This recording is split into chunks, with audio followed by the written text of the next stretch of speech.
ჩვენი არხის მხარდამჭერები. ეს მონადირეების არხია. მე მარლენი ვარ. ამ არხის ავტორი და წამყვანი. ვნადირობ, სადაც დაშვებულია ყველგან და ყველაფერზე, კანონის ფარგლებში. ვეძებ, ვეცნობი და ვიღებ თქვენთვის საინტერესო, გამორჩეული ისტორიების და უნარჩვევების მქონე ხალხს. ეს არხი მონადირეებისაა. Adventures Live Geo. მოგესალმებით მეგობრებო, ვიმყოფებით ქალაქ რუსთავში, კალიბრის მაღაზიის ერთ-ერთ ფილიალში. თქვენ იცით, რომ ეს მაღაზია ძალიან დიდია და საქართველოს მასშტაბით ძალიან ბევრგან აქვს ფილიალები.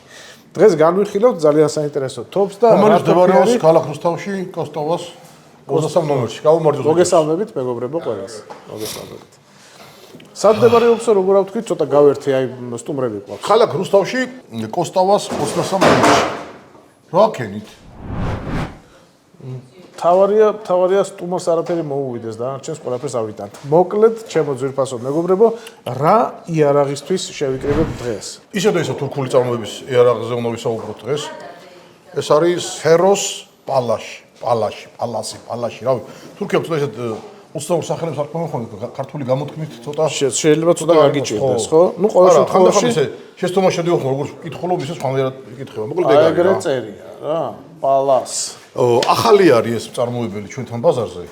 დიახ. ჩვენ თურქებმა ძალიან გაგვანებიურეს ახალი შემოთავაზებებით, ახალი მოდელებით და კიდე აღსანიშნავია ისიც რომ თურქები თავაზობენ რამდენიმე ფაზით კატეგორიას, ანუ არის საშუალო კლასი, არის იაფიანი იარაღი, არის უფრო ძვირფასი იარაღები და საშუალო კლასის იარაღზე გვაქვს დღეს საუბარი, რომლის ღირებულებაც არის სულ რაღაც 1600 ლარი, 1600 ლარიც არ არის.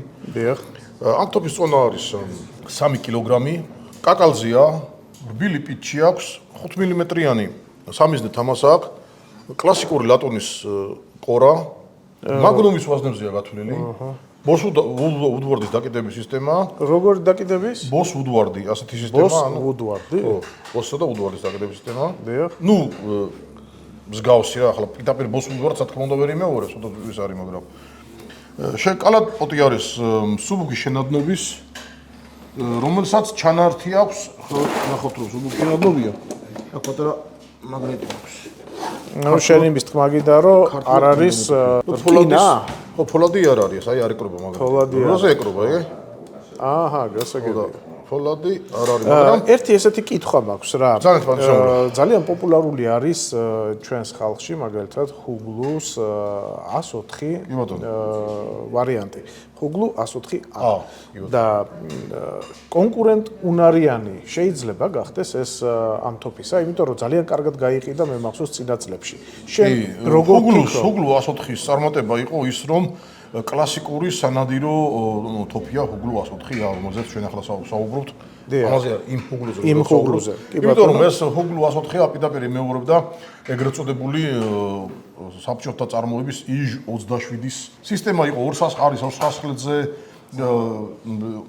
ინჟექტორები არ აქვს, ექსტრაქტორი აქვს, ამოსაღები, სელექტორი არ აქვს, პირდაპირ ღილაკი აქვს, იმიტომ რომ სელექტორი აღარ ჭირდება 200 ხლეთზეა და ეს ჩვენ მონადირეებს, რასაც იყო მიჩვეულები, რომ ფაქტობრივად მსგავსი ანალოგია დახვდათ თქო ახალი წარმოებით უფრო გაუმჯობესებული ვარიანტი და მაგით იყო პოპულარული, თორე ეს ვარიანტები ეს სპორტულ სანადირო მოდელია, ანუ ეს სასხლძია შექმნილი. ეს კონკრეტული, ხო, ეს სასხლძია შექმნილი. ეს და როგორც წინა ვიდეოში განვიხილეთ დატა SP, აი დაახლოებით იგივე კომპლექტაცია აქვს, ასე თქვა, ბჭყალებში ამ თოფსაც, ანუ არის სელექტორით აღჭურვილი ერთ სასხლეთზე, პლუს ამას სასხლეტის ზეწოლის ძალა რეგულირებადია აქვს, აი ეგ პატარა ჭანჭიკი აქვს დატოვებული, მე რეგულირებული რა, ხო? ხო, აი აქ და მოყვება ახლა ქანჩის გასაღები პატარა, აი ესეთი, რომელთაც ხდება სასხლეტის რეგულირება.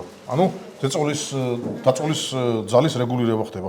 ამ ახლა აქ მივედით ამ ქანჩის გასაღებით ხდება კიდე ტიპჟირის ჩამკეტი კბილის რეგულირება, ანუ ოდნავ თუ მოირყა, აი ქვევიდან აქ სარეგულირო ჯანჯიკია, ხო? დავატრიალეთ საათის ისეთ მიმართულებთან პირიქით და უკვე გაიჭედება. გასაგებია.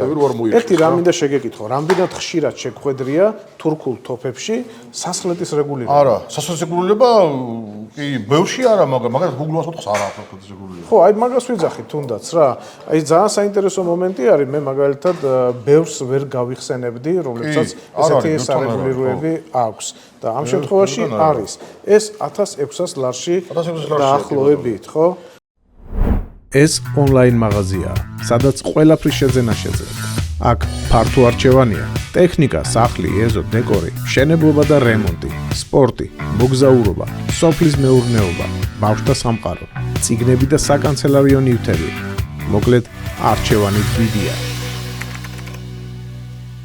და თან ძალიან ლამაზი მოყვანილობა, წონა არის, როგორც გითხარით, 3 კილოგრამი, ძალიან მსუბუქია. გარდა ამისა, მოყვება კონდახის სარეგულირო, აი ესეთი ფირფიტები, რომლითაც ხდება კონდახის სიგრძის რეგულირება, აი ან 1 დააყენებთ, ან 2 დააყენებთ და უკვე. და გარდა ამისა, რეზინის მაგარი სამხრეული, ანუ პიჩი აქვს. დიახ, ამ თოფს, რომელიც უკუცემას ამცირებს, გასულს უკუცემას. თოფი როგორც თანამედროვე სტანდარტია, აღჭურვილი არის მაგნუმის ტიპის ლულებით, ანუ 76 მმ-იანი სავაზნე კამურა აქვს. ლულები გაბურგულობა ზედარაწერია, მაგრამ დიდი ეჭვი მაქვს, რომ ალბათ 18 და 3 იქნება, იმიტომ რომ ეს ლულები და ზოგადად ეს თურქული იარაღები, როგორც ცნობილია, იტალიურ შარხებზე ხდება ამათი დამუშავება და ამათი დამზადება და არ ამგონია რომ შეეცვალოთ გაბურგულობა 18 და 3 ალბათ. თუმცა არ მომტკიცებ არაფერს, იმიტომ რომ წაწერა და მანუალშიც რო ჩავხედეთ, იქ არაფერი არ არის მითითებული ლულის ლულებზე. ლულის ჩოკურ შევიწროებაზე რაც შეეხება მოყვება 2 ზედაყენია და მოყვება 3 დამატებითია, იქ არის წარმოდგენილი. შეიძლება ახლა ვნახოთ. სრული კომპლექტია ეს, ანუ ხო, ერთი სრული ჩოკი 0.75-იანი შევიწროებით, 0.5-იანი შევიწროებით და ცილინდრი. ვარსკვლავით დაჭრილებით რო გამიხსნათ, 1 ჭრილიანი, 2 ჭრილიანი, 3 ჭრილიანი და 4 ჭრილიანია, ესეთი კომბინაცია. დიახ. უშანგავი ჩოკური შევიწროებია 5 სანტიმეტრიანი, რომელიც ძალიან კარგად ამუშავებს საფანს. გარდა ამისა, და ხან აღნიშნე რომ კალაპოტი ამ თოფისა არის მსუბუქი შენადნობი მეთქი. თუმცა აქ ჩვენ უნდა აღნიშნოთ ისიც, რომ ის ადგილი, სადაც ხდება კაფსული ნემსის მოძრაობა და კაფსულზე გახდება დააკვირდი, მეტალის უშანგავი მეტალის ჩანართი აქვს, რომ გაცხელება გაცილება. აი ამებს იძახ, ხო? სადაც კაფსულა ხო არის, სადაც კაფსულა ედება, აი. დიახ, აი გასაგებია. ფეხზე შეყენება ხდება აი ამ ბერკეტით. თოფის გადახსნისას აი ამ ბერკეტით ზაწვება უკან და შეაყენოს ფეხზე და ტოპლეველის თათის ჩამოშება ხდება აი აქ პატარა აი დააკვირდი შიგნით მას ჩააწვევი და ეს გაიწევა ფეხზე რო არ დატოვოთ გასაგები არის კარგი კი ბატონო მოსულვარდი სისტემაც რა შეეხება კიდე უნდა ისწავლოთ რომ აი ეს არის შარნირები რომელზეც საინტერესო რაღაცები აქვს ეს არის შარნირები რომელზეც ხდება ლულის გადატეხვა. აი ესეთი ხო. და ესენი არის ჩანართები არის ფოლადის უკვე. ეს корпуსი თვითონ რბილი ეს არის, რბილი რა, მსუბუქი შენადნობია. ანუ ნახე რის თქმა მინდა, აი ესენი არის მეტალის, ხო? კი, ჩასმულია. ანუ რასაც ზალა ადგება. რასაც ზალა ადგება, კი. კვანძი სადაც ხდება ლულის შემოცურება, აი ამას დააკვირდი აქ ნახევართვარისებურ ამოჭრას. დიახ. აი ეჯდება აი ამ ფოსოში. აი ამაში. ხო, და შემოbrunება ხდება აი ამ ღერძის გარშემო, აქ ვირტუალურად წარმოდგენილი ღერძის გარშემო. გასაგები არის. და კითხვა მაქვს ესეთი რა, რატო მაინც და მაინც ეს ფოლადი და ეს ერგალი? წონაში შემსუბუქდა, დოფი დამსუბუქდა წონაში. 3 კილო იყო, ხო, როგორც მახსოვს. კი, 3 კილოა. და ATSP გაცილებით უფრო მძიმეა, მე როგორც ATSP მძიმეა, იმიტომ რომ ATSP უკვე თავისი აბრევიატურით მიგონიშნავს, რომ სპორტულ სანადიროა, ოფიციალურად ის თოფი უკვე რა, SP, ანუ სპორტ რა, სპორტს ნიშნავს და ეს არხი მონადირეებისა. Adventures Live Geo. შეიძლება ერგონომიულობა შეიძლება ვნახო აწყობილ მდგომარეობაში. კი, როგორ შეიძლება ავაწყოთ და ვნახოთ. აი ეს ჩასვალ ამას აქ. და ლამაზად აიწყობა. ძალიან კარგად მორგებული დეტალები აქვს. რა თოფებს შეიძლება გაუწიოს კონკურენცია შენი აზრით? Google 104 მაგალითად შეუძლია გაუწიოს კონკურენცია. ანუ ტყუილა არა ვთქვი არა, Google 104. მეგობრებო, მინდა ვთქვა ესეთი რამ, რომ შეიძლება გაუწიოს კონკურენცია. ხან არმსის? გვაქვს ეგეთი თოფიც? ხონდა ადრე ახლა აღარ არის მეგონის გაყიდვაში. ამოვყიდეთ უკვე? მე მგონი ჩვენ მაგაზე არც გავიკეთებია გადაცემა. ხო ვიტილერებოდი შუა თამასს აქ ნახე, აი ლულებს შორის სავენტილაციო თამასი აქ, რომ ეს ლულების თანაბარ გაგრილებას უწყობს ხელს. კი ბატონო, კი გარდა ამისა მოყვება დამატებითი უყურე რა მოყვება ჩემო მარლენ ახალ მოდელზე პირდაპირ ეს ცალკე მოყვება და შეგიძლიათ რომ დააყენოთ კონდახსი და ლულაზე. ანტაპკები ქვია, ხო? კამერის გასაყარელი ყულფია, ხო? საკამრეები ქვია. საკამრეები, ხო? საკამრე ყულფი, ეს თავისი კონჩის გასაღები და ჩოკური შევიწროების მოსახსნელი ასეთი კანჩი. პრიმიტიული კანჩ გასაღები. კარგი, ნუ პრინციპში ხა ამ იარაღზე ბევრს ვერაფერს ვერ ვილაპარაკებთ, იმიტომ რომ მეგობრებო ეს ხო, ნუ კლასიკური თემაა ეს. ახალი შემოსული არის ჩვენს მაღაზიაში. ყოველ შემთხვევაში ხა მე არ ვიცი სხვა მაღაზიებში იყო თუ არა ეს იარაღი, მაგრამ მინდა გითხრათ ერთი შეხედვით, ხო, როგორც მე ვუყურებ.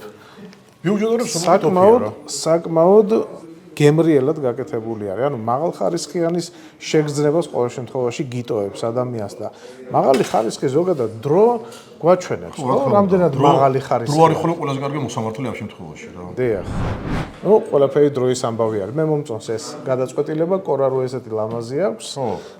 ეს არის ძველებურ კლასიკურ მოდელზე აწყობილი, არაფერი გადაპრანჭული, გადამოპრანჭული და რაღაცა გასაკუთრებული არ აქვს, მაგრამ ჩაულებრივი გემრიელი მსუბუქი სანაპირო სოფია მაგნუმის ლულებით და ფასიც ისეთი აქვს, რომ მისაღები აქვს რა. აბსოლუტურად მისაღები არის.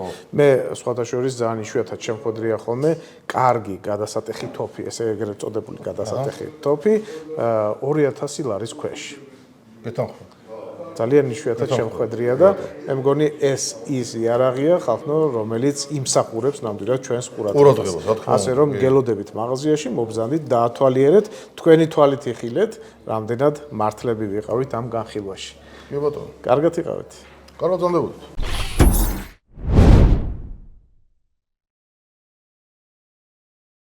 ჩვენი არხის მხარდამჭერები